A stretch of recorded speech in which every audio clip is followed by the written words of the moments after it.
മലപ്പുറം കൂരിയോട് ദേശീയപാത പിളർന്നിടിഞ്ഞതാണ് വൻ അപകടം. സർവീസ് റോഡിലൂടെ പോയ 2 കാറുകൾക്ക് മേൽ മണ്ണും കല്ലും വീണു. ആളപായമില്ല, എന്നാൽ കാറിന് കേടുപാടുണ്ടായി. നിർമ്മാണത്തിലെ പല ഭാഗങ്ങളും പൊട്ടി വീഴുന്ന അവസ്ഥയിലാണ്. സമീപത്തെ വയലിലും വിള്ളൽ വീണു. സർവീസ് റോഡിന്റെ വലിയൊരു ഭാഗം ചെരിഞ്ഞുകണ്, ഓവുചാല ഇത് പോയിക്കണം. അതായത് സർവീസ് റോഡ് താന്നു പോയിക്കണ്. പിന്നെ നമ്മളെ മെയിൻ മേലക്കൂടി പോകേണ്ട മെയിൻ ഹൈവേയും അവിടെയും ഇടിഞ്ഞു ചാടിയിട്ടുണ്ട്. അപ്പോൾ ഇത്രയും വലിയൊരു അപകടത്തിൽ നിന്ന് ഭാഗ്യത്തിൽ നിന്നാണ് കഴിച്ചത്. വലിയൊരു അപകടം. കാരണം മേലക്കൂടി വാഹനങ്ങൾ പോലെ തുടങ്ങിയാണ്, സർവീസ് റോഡിലൂടെ വാഹനങ്ങൾ പോകുന്നുണ്ട്. ആ വലിയൊരു ഭാഗ്യത്തിനാണ് അപകടത്തിൽ നിന്ന് നമ്മൾ രക്ഷപ്പെട്ടത്. അപ്പോൾ ഇത്രക്കും തീരെ യാതൊരു ശാസ്ത്രീയമായിട്ടുള്ള പരിശോധന നടത്താതെയാണ് ഈ ഹൈവേ നിർമ്മാണം ഇവിടെ നടന്നിട്ടുള്ളതെന്നാണ് ഈ അപകടത്തിൽ നിന്ന് വ്യക്തമാകുന്നത്.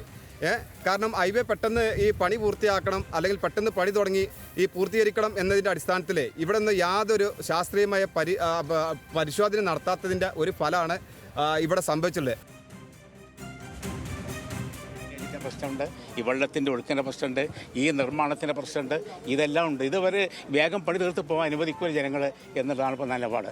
ഇതിൽ പ്രശ്നം വെച്ചിട്ടുണ്ടെങ്കിൽ കേരളത്തിൻ്റെ കാലവർഷം അറിയില്ല, ഇവിടെ ഇതുപോലെ ഇങ്ങനെ വൃത്തിയിട്ട് മണ്ണിട്ട് നിരത്തിയാൽ നല്ലൊരു മഴ വന്നാൽ ഈ വെള്ളം എവിടെ പോകും? ഈ മണ്ണിലുള്ള ഈ വെള്ളം എന്നുണ്ടെങ്കിൽ നേരെ കീപ്പോട്ട് വരും.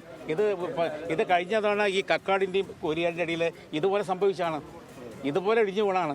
അന്ന് നമ്മൾ ചൂണ്ടിക്കാണിച്ചാണ്, അന്നും കാര്യങ്ങളും ചെയ്തില്ല. ഞങ്ങൾ വളരെ അശാസ്ത്രീയമായ രീതിയിൽ ഒരു മുന്നൊരുക്കം ഇല്ലാതെ ചെയ്തു പോകുന്ന വർക്കാണ്. വിവരങ്ങളുമായി ശാന്തകുമാർ വെള്ളാലത്താണ് ചേരുന്നത്. ശാന്തകുമാർ, എന്തായാലും ഏറെ ഞെട്ടലോടെയാണ് കേരളം മുഴുവൻ ഈ ഒരു വാർത്ത കേട്ടിരിക്കുന്നത്. ഒരു ദേശീയപാതയുടെ സർവീസ് റോഡ് ഇത്തരത്തിൽ ഇടിഞ്ഞു വീണു എന്നുള്ളത് ആശ്വാസകരം. ആളുകൾക്കൊന്നും സംഭവിച്ചില്ല എന്നുള്ളതാണ്. എന്നാലും ഇത് വലിയ തരത്തിൽ ഭീതി പരത്തുന്ന ഒരു സംഭവമാണ്. നിലവിൽ അവിടെ ഏതു രീതിയിലാണ് ഇപ്പോൾ നടപടികൾ ഒക്കെ നടക്കുന്നത്? എങ്ങനെയാണ് ഈ ഒരു അപകടം സംഭവിച്ചിരിക്കുന്നത്?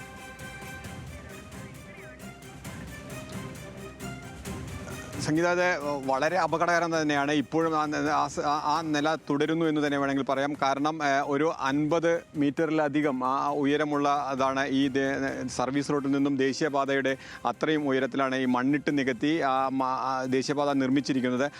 അതിനാണ് ഇപ്പോൾ ഈ കോട്ടം സംഭവിച്ചിരിക്കുന്നത്. അതിൻ്റെ ഭാരം താങ്ങാനാവാതെയാണ് അത് താഴ്ന്നു പോവുകയും, ഒപ്പം തന്നെ ആ കാണുന്ന ഭാഗത്താണ് ആ കട്ടകളെല്ലാം വീണു പോകുന്ന സാഹചര്യമുണ്ടായി. ഒപ്പം തന്നെ റോഡ് താഴ്ന്നുപോയി, ഈ സർവീസ് റോഡ് താഴ്ന്നുപോയി. ഈ സമയത്ത് ഈ സർവീസ് റോഡിൽ വന്നിരുന്ന ഒരു കാറാണ് ആ കാണുന്നത്. ആ കാറിൻ്റെ മുകളിലേക്ക് ആ കോൺക്രീറ്റ് കട്ടകൾ വീണു. അതിലെ യാത്രക്കാർക്ക് പരിക്ക് പറ്റിയിട്ടുണ്ട്. ആ വാഹനം അവിടുന്ന് എടുക്കാൻ പറ്റാത്ത വിധത്തിൽ വിണ്ട് കീറിയ റോഡിൽ കുടുങ്ങിക്കിടക്കുകയാണ് ഇപ്പോഴും ആ കാർ അവിടുന്ന് അനക്കാൻ പറ്റാത്ത സാഹചര്യമാണുള്ളത്. ഇതിന് സമാനം തന്നെയാണ് 50 മീറ്റർ മുകളിൽ ഈ ഹൈവേയുടെ മുകൾ ഭാഗം പരിപൂർണമായും തകർന്ന് തരിപ്പണമായി കിടക്കുന്നു. അതായത് ഒരു അശാസ്ത്രീയമായ ഒരു റോഡ് നിർമ്മാണം എന്ന് തന്നെയാണ് KPM മജീദ് MLA ഉൾപ്പെടെയുള്ളവർ നേരത്തെ ഇവിടെ സൂചിപ്പിച്ചത്. അതിന് ഉദാഹരണമാകുന്ന വിധത്തിൽ തന്നെയാണ് അതിൻ്റെ എല്ലാ നിർമ്മാണ പ്രവർത്തനങ്ങളും കാണുമ്പോഴും ഇപ്പോൾ ഈ വിണ്ട് കീറിയ റോഡിൻ്റെ അവസ്ഥ കാണുമ്പോൾ നമുക്ക് മനസ്സിലാക്കാൻ കഴിയുക. കാരണം ഈ റോഡിനെ ഇത്രയും മണ്ണിനെ താങ്ങാൻ കഴിയാത്ത വിധത്തിലുള്ള ഒരു ബേസ്മെൻ്റ് ആയിരുന്നു ഇവിടെ ഉണ്ടായിരുന്നത്. ഇതിന് ഇത്തരത്തിലുള്ള താങ്ങാൻ കഴിയുന്ന ബേസ്മെൻ്റ് ഉണ്ടോ എന്ന് പരിശോധിക്കുക പോലും ചെയ്തിട്ടില്ല എന്ന് കൃത്യമായി ബോധ്യപ്പെടുന്നു തന്നെയാണ് ഈ റോഡ് വിണ്ട് കീറി ഇതിനകത്ത് തകർന്നു വീഴുന്ന സാഹചര്യം ഉണ്ടായത്. ഇതിൻ്റെ ഈ റോഡ് താഴ്ന്നതിനൊപ്പം തന്നെ ഇവിടെ ഒരു മൺകൂന തന്നെ രൂപപ്പെട്ടിട്ടുണ്ട്. ഈ കാണുന്നത് ഒരു മൺകൂന രൂപപ്പെട്ടതാണ്. ആ മൺകൂന ഉയർന്നു വന്നു. അത് ഇതിൻ്റെ ഭാരം താങ്ങാൻ കഴിയാത്ത വിധത്തിൽ അത് ഉയർന്നു പൊങ്ങിയൊരു വശത്ത്, അതായത് മുകൾ ഭാഗത്തെ നാഷണൽ ഹൈവേയുടെ ഭാഗം താഴ്ന്നു വന്നപ്പോൾ ഇപ്പുറത്തെ നെൽവയൽ ഉയർന്നു പൊങ്ങിയിരിക്കുന്നു.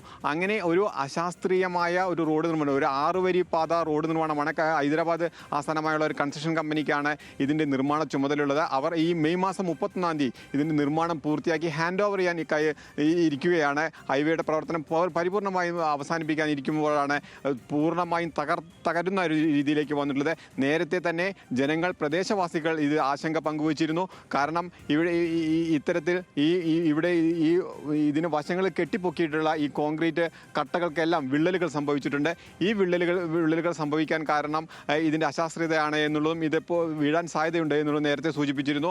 നാട്ടുകാർ പറഞ്ഞിരുന്നു ഇതൊന്നും ഈ കൺസ്ട്രക്ഷൻ കമ്പനിയോ അധികൃതർ ദേശീയപാത അധികൃതരോ അത് വേണ്ട വിധത്തിൽ ഗൗനിച്ചില്ല എന്നത് തന്നെയാണ് മനസ്സിലാക്കാൻ കഴിയുന്നത്. പലവട്ടം പരാതികൾ പറയുമ്പോഴും ഇതെല്ലാം കോടതിയിൽ പോയിക്കോളൂ എന്നുള്ള മറുപടിയാണ് ഇവരുടെ ഭാഗത്ത് ഉണ്ടാകുന്നത് എന്ന് ഈ നാട്ടുകാർ തന്നെ പറയുന്നു. അങ്ങനെ ഈ നാട്ടുകാരുടെ ഈ ആവശ്യം പാടെ അവഗണിക്കുക തന്നെയായിരുന്നു. നാട്ടുകാർ പറഞ്ഞിരുന്നതിന് ആ വാസ്തവമുണ്ട് എന്ന് തെളിയിക്കുന്നത് തന്നെയാണ് ഇപ്പോൾ ഈ പാത പരിപൂർണമായും തകരുന്ന സാഹചര്യം ഉണ്ടായത്. അതായത് ഒരു ദേശീയപാത 6 വരി പാത നിർമ്മാണം പൂർത്തിയാക്കി അവസാന ഘട്ടത്തിലാണ്. അതിനിടയിലാണ് ഇത് പൂർണ്ണമായും ഒരു ഭാഗം പൂർണ്ണമായും തകർന്ന് വീണിരിക്കുന്നത്. സംഗീത. ശരി ശാന്തകുമാർ, മലപ്പുറം കോരിയാട് ദേശീയപാത പിളർന്ന് ഇടിഞ്ഞു വീണാണ് വലിയ അപകടമുണ്ടായത്. സർവീസ് റോഡിലൂടെ പോയ 2 കാറുകൾക്ക് മേൽ മണ്ണും കല്ലും വീണു. എന്തായാലും ആശ്വാസകരം എന്നുള്ളത് ആളപായം ഇല്ല എന്നുള്ളതാണ്. റോഡ് നിർമ്മാണത്തിലെ അശാസ്ത്രീയത വെളിവാക്കുന്ന അപകടമാണ് സംഭവിച്ചത് എന്നുള്ളതാണ്. ആ വിവരങ്ങളാണ് ശാന്തകുമാർ നൽകിയത്.